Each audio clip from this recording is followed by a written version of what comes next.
दिल्ली में बड़े स्तर के ऊपर वोट कटवाने के लिए इलेक्शन कमीशन में एप्लीकेशन दायर कर रही है और इलेक्शन कमीशन में चोरी छिपे इन एप्लीकेशंस के ऊपर कार्रवाई चल रही है। आज मैं आपको एक ही विधानसभा का डेटा दिखाऊंगा और आने वाले दिनों में हम एक एक करके और भी विधानसभाओं का डेटा आपके सामने प्रस्तुत करेंगे। शादरा विधानसभा में पिछले एक महीने में भारतीय जनता पार्टी ने 11,018 वोट कटवाने की एप्लीकेशन दी है।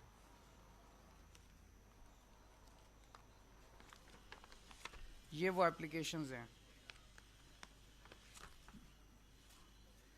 ये आप देखिए, ये इसमें हर पेज के ऊपर भारतीय जनता पार्टी के पदाधिकारी के दस्तखत हैं। विशाल भारद्वाज, BLA 1, शादरा विधानसभा, भारतीय जनता पार्टी प्रदेश, दिल्ली प्रदेश।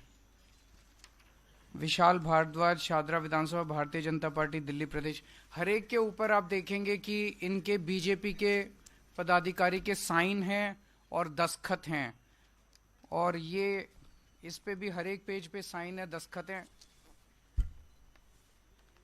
इस पे भी। और ये देखिए, ये बीजेपी ने बकायदा अपने लेटर हेड के ऊपर वोट कटवाने के लिए एप्लीकेशन दी है। ये बीजेपी ने अपने लेटर हेड के ऊपर वोट कटवाने के लिए एप्लीकेशन दी है। ये 11,000 लोगों के वोट कटवाने की एप्लीकेशंस पिछले 1-1.5 महीने में ऑलरेडी दे चुके हैं और वो सिलसिला जारी है। हर दूसरे तीसरे दिन आते हैं, 1,500 लोगों के वोट कटवाने की एप्लीकेशन दे जाते हैं। अभी चुनाव तक पता नहीं शादरा में कितनी और वोट कटवाएंगे। इनमें एप्लीकेशंस में ये कहा गया है कि ये 11,018 लोग या तो शिफ्ट हो गए हैं या मर गए हैं। हमारे लिए इतने कम समय में सारी जितनी 11,000 एप्लीकेशंस हैं उनकी तहकीकात करना संभव नहीं था, तो हमने इसमें से रैंडमली 500 लोग छांटे और 500 लोगों की जब हमने जांच की, इसमें से एक्चुअली इनमें कई झुग्गी बस्तियों के हैं, कच्ची कॉलोनियों के रहते हैं, उन एड्रेसेस मिलने बड़े मुश्किल हो जाते हैं। तो कई एड्रेसेस नहीं मिले, लेकिन जो एड्रेसेस मिले उनमें 500 में से 372 लोग ऐसे मिले जो कि वहीं रह रहे हैं। 372 लोग ऐसे मिले। ये उन 372 लोगों की लिस्ट है जिनको हमने लोकेट किया, जिनके नाम बीजेपी की लिस्ट में है कि इनके नाम काट दिए जाएं, क्योंकि ये उनका कहना है वो शिफ्ट कर गए हैं। वो शिफ्ट नहीं किए हैं, वो वहीं रह रहे हैं। ये 372 लोगों की लिस्ट है। दरअसल ये शिफ्ट नहीं किए हैं। ये लिस्ट हम अभी आपको दे देंगे, ये 372 लोगों की लिस्ट। इसका मतलब 500 में से 372, उसके अलावा कई ऐसे भी थे जिनके एड्रेस नहीं मिले। 75% लिस्ट जो है, इसका मतलब इनकी गड़बड़ है। हमने तो एक सैंपल साइज लिया था 500 का, उसमें से हमने जब देखा तो 372 सही मिले। तो इसका मतलब जो 11,000 की लिस्ट दी गई है उसमें 75% से ज्यादा ही, क्योंकि एड्रेस नहीं मिले, कईयों के एड्रेस उनके मिल जाते तो हो सकता है बाकी भी मिल जाते।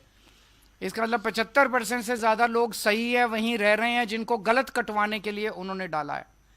जब इन लोगों से हमने पूछा, ये अधिकतर आम आदमी पार्टी के वोटर मिले हमें। मैक्सिमम लोग इसमें आम आदमी पार्टी के मिले। शादरा विधानसभा में कुल 1,86,362 वोट हैं। 1,86,000 मोटे मोटे वोट हैं टोटल। इसमें से बीजेपी 11,000 वोट कटवाना चाहती है, यानी कि एक ही विधानसभा से 6% वोट डिलीट करवाने की एप्लीकेशन आ चुकी है। अभी पता नहीं कितनी और आएंगी।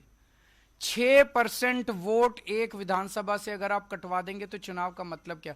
ऐसे लोगों के वोट जो एग्जिस्ट करते हैं, जो रह रहे हैं, जिनकी डेथ नहीं हुई है, ऐसे लोगों के वोट कटवाना चाहती है। आप लोगों की जानकारी के लिए बता दूं, पिछली बार आम आदमी पार्टी शादरा विधानसभा मात्र 5,294 वोट से जीती थी। हम 5,294 वोट से विधानसभा जीते और ये 11,000 हमारे वोट कटवा रहे हैं, तो फिर चुनाव का मतलब क्या रह गया?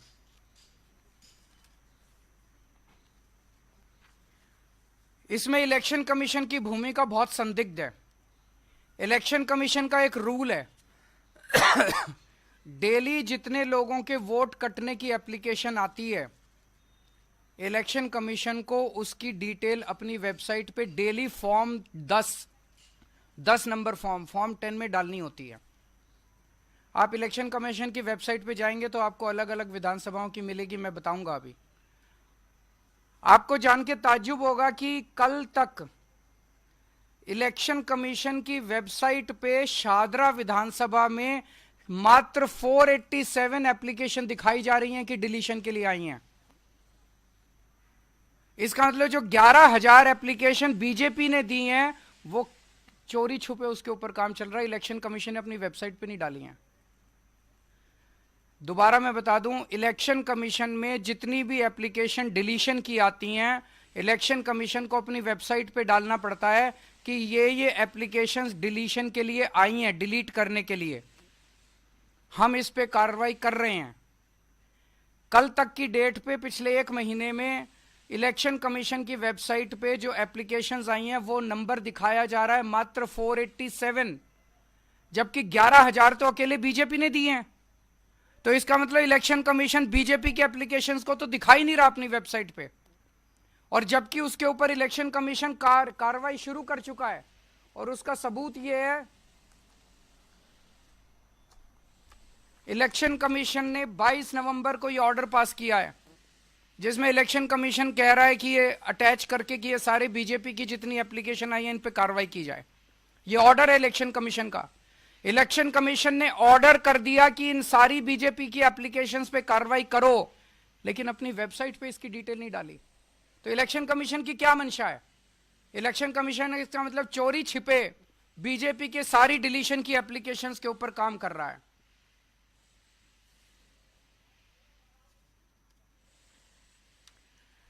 इलेक्शन कमीशन की वेबसाइट पे ही देखे तो मैं आपको 14 विधानसभाओं की डिटेल बताता हूं। जनकपुरी में इलेक्शन कमीशन की वेबसाइट के हिसाब से 6,247 एप्लीकेशन डिलीशन की आई हुई हैं। जैसा मैंने बताया कि शादरा में 11,000 हैं, वो तो छुपा गए। जनकपुरी में 6,247, संगम विहार में 5,862, आरकेपुरम में 4,285, पालम में 4,031, द्वारका में 4,013, तुगलकाबाद में 3,987, ओखला में 3,933, करावल नगर में 2,957, लक्ष्मी नगर में 2,147, मुस्तफाबाद में 2,051, विकासपुरी में 1,923, उत्तम नगर में 1,807, कृष्णा नगर में 1,631, मटियाला में 1,561। ये कौन डाल रहा है इतनी डिलीशन की एप्लीकेशंस चुनाव के 1.5 महीने पहले? और ये तो मैंने जो विधानसभाएं कुछ बताई हैं, ये तो वो एप्लीकेशन है जो उनकी वेबसाइट पे है। वेबसाइट के बाहर चोरी छिपे पता नहीं कितनी एप्लीकेशंस के ऊपर इलेक्शन कमीशन काम कर रहा है काटने के लिए। ये जनतंत्र के लिए खतरा है। एक वोटर कार्ड, वोट डालने का अधिकार हमारे देश के नागरिक का बेसिक अधिकार है। अगर उससे वो अधिकार ही छीन लिया जाएगा तो उस देश के नागरिक होने का कोई मतलब नहीं रह जाता। अपनी सरकार चुनने, बाबा साहब अंबेडकर ने सबसे बड़ी बात 1950 में यही हुई थी, उस वक्त पूरी दुनिया में नहीं था, यूनिवर्सल एडल्ट सफरेज फ्रेंचाइज, कि हर नागरिक को, चाहे गरीब हो चाहे अमीर हो, उसको चाहे इस जात का हो चाहे उस जात का हो, चाहे इस धर्म का हो चाहे उस धर्म का हो, उसे वोट डालने का और अपनी सरकार चुनने का अधिकार है। ये अधिकार इलेक्शन कमीशन और बीजेपी मिलके देश के नागरिकों से सरेआम छीन रहे हैं। लोग सुबह सुबह वोट डालने जाते हैं, वहां जाके देखते हैं कि उनका वोट कटा हुआ है, वोट नहीं मिलता, चीखते हैं चिल्लाते हैं, मीडिया 2 बाइट ले लेता है और उसके बाद मामला दब जाता है, सरकारें बन जाती हैं। और अब पता चल रहा है कि सरकारें कैसे बनती हैं। हमने अखबारों में तो बहुत पढ़ा था, कांग्रेस ये आरोप लगा रही है, शिवसेना ये आरोप लगा रही। हरियाणा और महाराष्ट्र में बड़े स्तर पे क्या हुआ मुझे नहीं पता, लेकिन आज इस खुलासे के बाद एक शक तो होता है कि कुछ तो गड़बड़ हुई है। आज हम आपके सामने कुछ ऐसे लोगों को पेश कर रहे हैं जिन लोगों के नाम कटे हुए हैं, नाम काटने की एप्लीकेशन दी गई, लेकिन वो नाम, वो लोग मौजूद हैं, वहीं रह रहे हैं। ये सब वो लोग हैं जो आज आए हैं वहां से। कुछ ही लोगों को हम ला पाए, बहुत सारे लोगों को नहीं ला पाए। उपेंद्र कुमार जी होंगे यहाँ पे। उपेंद्र जी, आप ए 334 में ही रहते हैं, तो आप शिफ्ट तो नहीं हुए वहां से? वहीं पे रहते हैं। आप अपना कोई वो कार्ड वार्ड लाए हैं साथ? ये इनका कार्ड है, ये वहीं रहते हैं। बीजेपी ने इनका वोट काटने के लिए एप्लीकेशन डाली हुई है। उमा देवी जी, उमा देवी जी, आप B8 अंबेडकर नगर में रहती हैं, आप भी शिफ्ट तो नहीं हुए? इनका भी वोटर कार्ड काटने के लिए बीजेपी ने डाला हुआ है। शंभू कुमार, शंभू कुमार, आप B326 में रहते हैं, खुद का है, पूरे परिवार का वोट काट दिया इनका, ये बता रहे हैं। सुनील कुमार, B326 में रहते हैं आप, शिफ्ट तो नहीं हुए, वहीं रह रहे हैं। सुकेश कुमार, वो रे आप, सुकेश जी, आप भी B326 में रहते हैं। ये और भी बहुत सारे लोग हैं, आप इसके बाद मीडिया के लोग इनसे बातचीत कर सकते हैं। कई लोग आए हुए हैं, मैं सबका नाम तो यहां नहीं ले पाऊंगा, लेकिन आप इनसे बातचीत कर सकते हैं। ये सब लोग जिंदा हैं, वहीं रह रहे हैं, और इनके सबके 11,000 जीवित लोगों के, मौजूदा लोगों के वोट काटने के लिए भारतीय जनता पार्टी ने इलेक्शन कमीशन में अप्लाई कर दिया, और इलेक्शन कमीशन चोरी छिपे, बिना लोगों को बताए, बिना वेबसाइट पे डाले, इलेक्शन कमीशन जो है इनके वोट काटने की साजिश रच रहा है।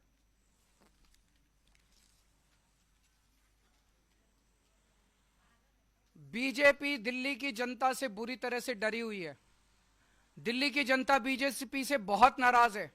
जिस तरह से पूरे दिल्ली के अंदर बीजेपी ने कानून व्यवस्था का बेड़ा गर्क कर दिया, खुलेआम मां बहनों की इज्जत लूटी जा रही है, खुलेआम गोलियां चल रही है, गैंगस्टर्स की राजधानी बना दिया है। दिल्ली के लोग बीजेपी को मजा चखाना चाहते हैं, और बीजेपी को पता है कि वो बुरी तरह से हार रही है। अब अंत पंत में उन्होंने ये तरीका ढूंढा है कि लोगों के, आम आदमी पार्टी के ढेरों वोट कटवाओ और चुनाव जीतो। लेकिन आज के इस खुलासे के बाद दिल्ली के लोगों को भी बहुत गुस्सा आएगा, उनका गुस्सा और बढ़ेगा, और दिल्ली की जनता ये सफल नहीं होने देगी किसी भी हालत में। और चुनाव आयोग की साख दांव पे है। मैं चुनाव आयोग से हाथ जोड़ के विनती करता हूं, पूरे दिल्ली की हर विधानसभा में कितने वोट चोरी छिपे तरीके से काटने की चाल चली जा रही है, इसको आज वेबसाइट पे शाम तक डाल दिया जाए। किस विधानसभा में कितने वोट काटने के लिए चोरी छिपे बिना बताए प्रोसेसिंग चल रही है, वो सारे के सारे डिटेल्स आज वेबसाइट पे शाम तक डाले जाएं। और दूसरा, आप लोगों की जानकारी के लिए बता दूं, 28 अगस्त से लेकर 18 अक्टूबर तक 2 महीने इलेक्शन कमीशन ने समरी रिवीजन किया था। समरी रिवीजन होता है, किसी भी चुनाव के पहले इलेक्शन कमीशन अपने अधिकारी घर घर भेजता है पूछने के लिए कि कोई वोट शिफ्ट हो गया, कोई मर गया। 28 अगस्त से 18 अक्टूबर तक 2 महीने तक इलेक्शन कमीशन ने घर घर भेज के अपनी कार्रवाई करी। अब क्या बच गया? 18 अक्टूबर के बाद अगर बीजेपी 11,000 वोट कटवा रही है तो कुछ तो गड़बड़ है। या तो इलेक्शन कमीशन ने अपनी काम ठीक से नहीं किया वो 2 महीने के अंदर। अब 2 महीने में अगर इलेक्शन कमीशन ने घर घर घूम के सारी कार्रवाई कर ली, तो अब बीजेपी के 11,000 वोट किस बेसिस पे काटे जा रहे हैं? तो हमारी मांग है कि 18 अक्टूबर के बाद कोई भी वोट दिल्ली के अंदर काटा नहीं जाना चाहिए चुनाव तक। मान लीजिए कोई आदमी शिफ्ट हो गया, क्या फर्क पड़ जाएगा? लेकिन अगर किसी सही आदमी का वोट कट गया, वो तो वोट डालने से वंचित हो जाएगा। तो हमारी ये मांग है कि अब सारी कटिंग, डिलीशन दिल्ली के अंदर बंद की जाए, कोई भी वोट डिलीट ना किया जाए। इसके अंदर मैं उन लोगों को आगाह कर दूं, ये जो बीजेपी का अधिकारी है जिसने डाला, इसके ऊपर कानूनी कार्रवाई करेंगे, हम भी करेंगे, और हम इलेक्शन कमीशन से भी मांग करेंगे। इसके ऊपर कानूनी कार्रवाई बनती है। भारतीय न्याय संहिता की धारा 174, धारा 318 और धारा 217, धारा 196 और धारा 61, इसके तहत भारतीय न्याय संहिता की धारा, इन धाराओं के तहत हम कार्रवाई करेंगे। रिप्रेजेंटेशन ऑफ पीपल्स एक्ट की धारा 31, धारा 125 और धारा 136 का इन्होंने उल्लंघन किया है। और जितने बीएलओ हैं, जितने एईआरओ हैं, जितने रिटर्निंग ऑफिसर हैं, उनको भी मैं चेतावनी देना चाहता हूं, गलत काम मत करना। दस्तखत तुम्हारे हो रहे हैं, सरकारें आती जाती रहती हैं, कागज पक्के रहते हैं, आज नहीं तो कल जेल तुम जाओगे। तुम्हारे ऊपर दबाव डालने वाले नहीं जाएंगे। अगर ज्यादा दबाव डालें छुट्टी पे चले जाना, लेकिन गलत काम किसी हालत में मत करना। मैं सबको चेतावनी देना चाहता हूं, सबके ऊपर एक्शन होगा अगर जो गलत काम करेगा। शंटी जी।